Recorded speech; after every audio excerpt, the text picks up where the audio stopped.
They told you that hard work was the key, that if you woke up earlier, pushed longer, suffered quietly, and outworked everyone else, success would eventually be yours. They sold you this story like a religion where pain equals virtue, sleep is weakness, and ambition is measured by how burnt out you become. But what if I told you that your so-called work ethic is exactly what keeps you powerless? Machiavelli didn't glorify hard work.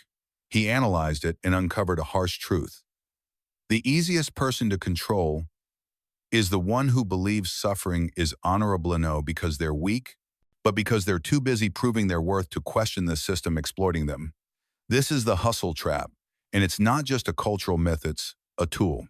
The more disciplined, committed, and hardworking you are, the deeper the trap sinks in. Let's start with the first layer of control, turning survival into self-worth. In Machiavelli's view, power wasn't handed to those who worked the hardest. It belonged to those who mastered leverage. Yet here you are, conditioned to believe that effort alone is sacred. You're told to work more hours, sacrifice more time, take fewer breaks. You're not lazy. You're loyal, but loyal to what? A machine that profits from your exhaustion, a system that knows if it keeps dangling the next promotion, breakthrough, or dopamine hit, you'll keep moving forward like a mule chasing a carrot you'll never reach. Machiavelli would call this a strategic illusion feeding the masses meaning through effort, so they don't notice they're stuck not because they're weak, but because they've tied their identity to labor. And that's the trap. When your self-image is built around being a hard worker, you defend the grind even when it's destroying you. You attack rest as laziness. You see stillness as failure. And worst of all, you resent anyone who takes shortcuts even if they succeed, because deep down, you've been trained to equate struggle with morality. But Machiavelli would scoff at that. He didn't believe in fairness, he believed in results, and he knew the people in power aren't the hardest workers, they're the smartest. Now, let's expose the second layer. They make you proud of being used. Think about it, you clock in early, stay late, answer messages at midnight, say yes when you want to say no. And what do you get? Praise, not power. Recognition, not ownership. Little rewards like Employee of the Month, a slightly bigger desk, or a coffee voucher as if that pays back the years of energy they've drained from you. Here's the Machiavellian twist. You're told this means you're valuable, but you're not valuable, you're replaceable, just conveniently compliant. Because true value isn't about how hard you work, it's about how hard you are to control. The more obsessed you are with showcasing your dedication, the less likely you are to challenge authority, renegotiate your position, or simply walk away. And that's by design because the most valuable worker isn't always the most capable, but the one who sees sacrifice as a virtue. You don't need to be enslaved if you're already willing. This is exactly the kind of system Machiavelli would respect not for its ethics, but for its strategic brilliance. He understood this. If you can make someone believe their suffering has meaning, you can control them without chains, drain them without remorse, and use them endlessly, and they'll even feel grateful for it. Now we reach the most insidious level. The hustle trap isn't just an external pressure, it becomes an internal belief. Even with no boss breathing down your neck, no deadline, and no one watching, you keep grinding. Why? Because it's no longer about achieving anything, it's about avoiding the guilt of doing nothing. That's when the trap fully takes hold. You're no longer striving for success, you're fleeing from shame. You've been programmed to feel inadequate when resting, guilty when idle, ashamed when not producing. And in that psychological prison, you become your own guard. You overwork not because anyone makes you, but because your identity is now tied to exhaustion. You think that makes you resilient, but it doesn't. It makes you predictable, exploitable, and easily commodified without you ever noticing. That's the real brilliance of the hustle trap. It doesn't destroy your body, it rewires your sense of value. So what would Machiavelli advise? Not to stop working, but to stop glorifying being used. He would tell you to recognize that labor without leverage is simply servitude in disguise.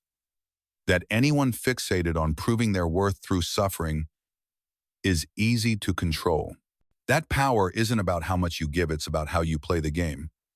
You don't win by grinding harder, you win by understanding who benefits from your grind and whether they still deserve that benefit.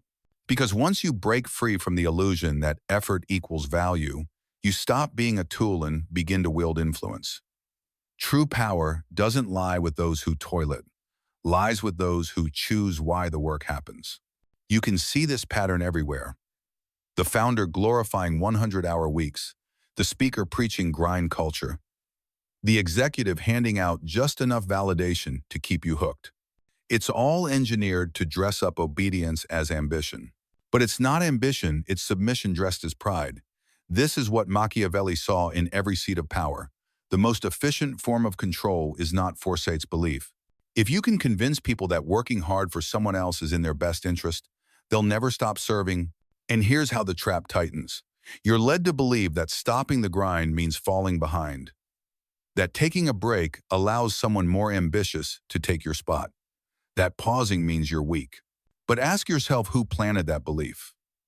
And what do they gain by making you hold on to it? Because here's what they'll never say aloud. Those at the top don't hustle, they engineer hustle.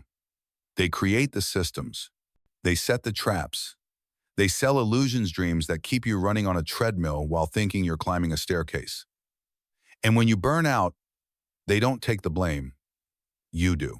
You wonder, did I not want it enough? Should I have pushed harder? Maybe I deserve to suffer more. You absorb the failure as your own, without realizing the rules were rigged from the beginning. The truth? No amount of hustle can substitute for position. No sacrifice can outrun the design of the system. Machiavelli once said that people must either be used or broken. And in today's world, being used seems safer because it comes with applause, praise, a bit of comfort. But it also leaves you depleted, empty, easily replaced. The most sinister part? You begin to enforce the trap on others. You judge the one who rests. You resent the one who refuses the 80-hour grind. You mock those who choose stillness over struggle. Because deep inside, if they're right, your whole lifestyle begins to feel wrong. So you cling to your chains thinking they're your identity. But Machiavelli would see through it all. He'd say, anyone who constantly needs to prove their worth through struggle has already surrendered their power. True strength doesn't come from endless motion, it comes from the ability to opt out, to change direction, to build something on your own terms. That's not laziness, it's strategy. A king doesn't lay every stone himself. He directs, aligns, positions others toward a larger vision. His power isn't in labyrinths, in leverage. Ask yourself this. When did your hard work ever make you wealthy, not your boss, not your employer, you? If the answer is never or barely, then you haven't been building, you've been harvested. They had you trade your energy, your youth, your health for what? A ladder they own, a reward they control, a title that disappears when markets crash or algorithms shift. That's why Machiavelli advised leaders to shape belief, not just behavior. Because once people believe that sacrifice is noble, you never need to command them. They'll push themselves harder than any boss ever could. They'll destroy themselves thinking it's noble. And they'll do it with pride. So what's the way out? You become a different kind of threat, not by working more, but by refusing to be exploited. Not by shouting louder, but by being the only one in the room who doesn't need to prove a point. When others boast about surviving on barely any sleep, you say nothing. When they parade their 18-hour grind, you calmly ask what it's really achieving. And when someone insists, you just have to push through. You meet their gaze and say, or I can create something where that's not necessary. This isn't arrogance, it's autonomy. You've let go of the glorification of struggle. And by doing so, you've become untouchable. Because someone who expects nothing from the system can't be manipulated by it. The individual who doesn't shrink when called lazy, who doesn't seek self-worth through exhaustion, that person is unsettling. Not because they avoid effort, but because they know precisely when effort becomes meaningless. They don't labor to serve, they labor to own. They pursue but only what no one can strip from them. They've grasped what few ever do. Freedom doesn't lie in endless effort, it lies in choosing what's no longer worth striving for. The brutal brilliance of the hustle illusion is that it doesn't just wear you down, it distracts you. While you obsess over perfecting your skills, negotiating raises, optimizing schedules, and measuring your value by how much you can take, the real players make quiet moves. They're not thinking about working harder, they're asking, who can work for me instead? That's the Machiavellian mind, sharp, unshaken, and free from moral blinders. While the crowd scrambles for recognition as the most tireless, the strategist is seeking control, equity, and influence, the real currencies that define the value of work. But the uncomfortable truth is this: most remain stuck in the grind because they're addicted to what it says about them. They've built their identity on it. The hustle isn't just a routine, it's who they are. No time to rest, always on the move, grinding for the dream. But what exactly is that dream? For many, it's unclear, a hazy idea of success that never materializes. It's not claimed. It's not specific. It's just endlessly pursued. This is what Machiavelli would label as ambition turned into a weapon. When your hunger for success becomes the thing that ensures your failure, you become predictable, usable, easily manipulated. They assign you tasks, and you label it advancement. They hand out titles, and you see it as growth. They give you exposure, and you believe it's legacy. But all they've really done is keep you running, never noticing you're leashed. Here's the Machiavellian shift. Stop thinking like a worker, start thinking like a ruler. A ruler doesn't wonder, how can I stretch my hours further? He asks, what can I build that lasts beyond me? How can I align others with my vision without ever issuing a command? It's not about dodging effort, it's about evolving from physical labor to calculated action. Hard work by itself is common, but foresight, that's rare. That's what attracts followers, funding, and loyalty. So ask yourself, what have you created that no one can strip away? What mechanism have you built that functions without your constant presence? What actions actually expand your time instead of draining it? Because if your productivity disappears when you're not around, then you don't own your hours, you're simply renting out your physical energy. And that's the quiet bondage of today's ambition, the appearance of momentum while standing still. Now here's the deeper trap: social validation. You're not just caught in your own beliefs, you're surrounded by people equally hooked on the same hustle myth. They take pride in exhaustion, they glamorize burnout, they make you feel guilty for resting. They judge your worth by how relentlessly busy you seem. And not wanting to seem weak, you join the act, you visibly struggle, constantly stay occupied, silently conform, telling yourself you're unique. But you're not. You're another performer in a system powered by your desire to be admired. The Machiavellian thinker avoids this charade. He doesn't chase virtue signal, she chases outcomes. While others waste energy seeking applause, he invests it in building systems. While they crave attention, he constructs legacies they'll eventually want to be part of. Because the truth is, no one remembers your sleepless nights. They remember the results, not the hours behind a screen or how often you sacrificed rest, but the tangible things you left behind. And if all you leave behind is a tale of burnout, perpetual effort, and unmet goals, then you weren't free, you were simply compliant. And society doesn't reward compliance, it exploits it. So starting now, make the shift. Stop valuing yourself by time spent and start measuring by impact made. Stop chasing praise and start crafting systems that matter.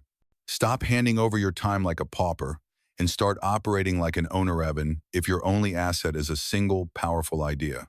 Because once you do, everything changes. You stop fearing others working harder. You stop sprinting, you scale. And you no longer seek applause because your creation speaks volumes in your place. That's when you break the cycle, not by quitting work, but by finally working on your own terms. Here's what they won't teach you in classrooms, offices, or motivational talks. The real power players don't hustle to gain control, they engineer environments where everyone else hustles for them. They craft unseen hierarchies and let others exhaust themselves climbing, knowing it's not about effort, it's about direction. And for most people, the path goes upward, but toward building someone else's dream. The founder's empire, the investor's profits, the brand's reach, the algorithm's appetite. You pour in your energy, your time, your sacrifice, And when it's all said and done, what you've created isn't truly yours. You are just another cog in the machine. This is what Machiavelli would label as a valuable, pawn-driven, capable, even impressive, but ultimately expendable. Why? Because pawns are focused on movement, while kings focus on position.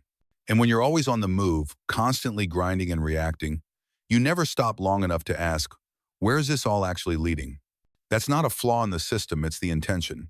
The busier you are, the less threatening you become because clarity comes in stillness, and clarity leads to strategy. And strategy is what they can't afford you to develop. So they glamorize hustle, turn it into memes, aesthetics, mantras. They teach you to wear exhaustion like a trophy.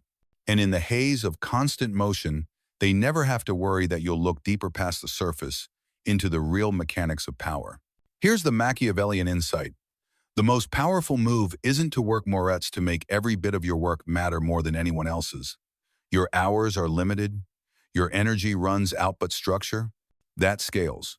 A clear boundary can protect you more than a dozen late nights. One strategic no can unlock more autonomy than years of saying yes. And a single well-built system, one solid network, or a smart ownership model can eliminate the need for thousands of hours of mindless effort. But few people get there. Why? Because they're scared of what happens if they stop. Stillness unnerves them. They're haunted by the idea of missing out. They dread becoming invisible. And above all, they're afraid to admit the truth. Their entire sense of self is wrapped around being useful to someone else's vision. But once that reality hits, you face a decision: do you keep running? Or do you stop, stand firm, and start constructing something of your own? This is the point where you begin to scare the system. When you exit their game and begin designing your own, you take control.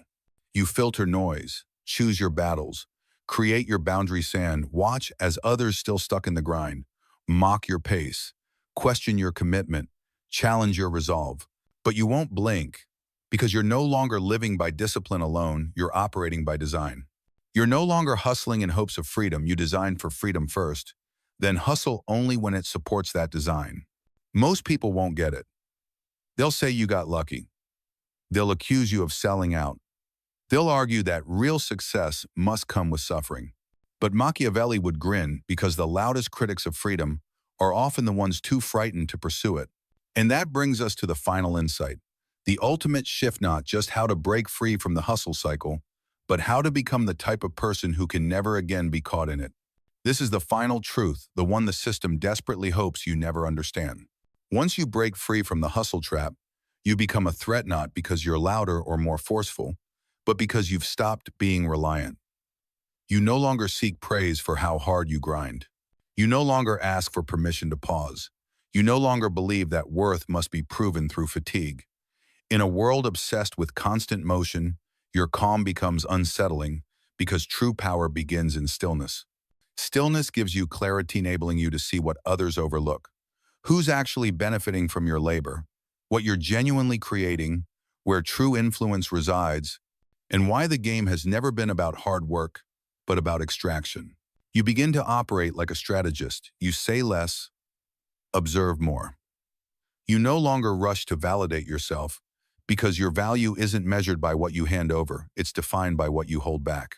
This is exactly what Machiavelli cautioned against: being too accessible, too compliant, too quick to please. He wasn't opposed to effort, the opposed effort without power. Because labor without control is submission, and ambition without ownership is just struggle masquerading as progress.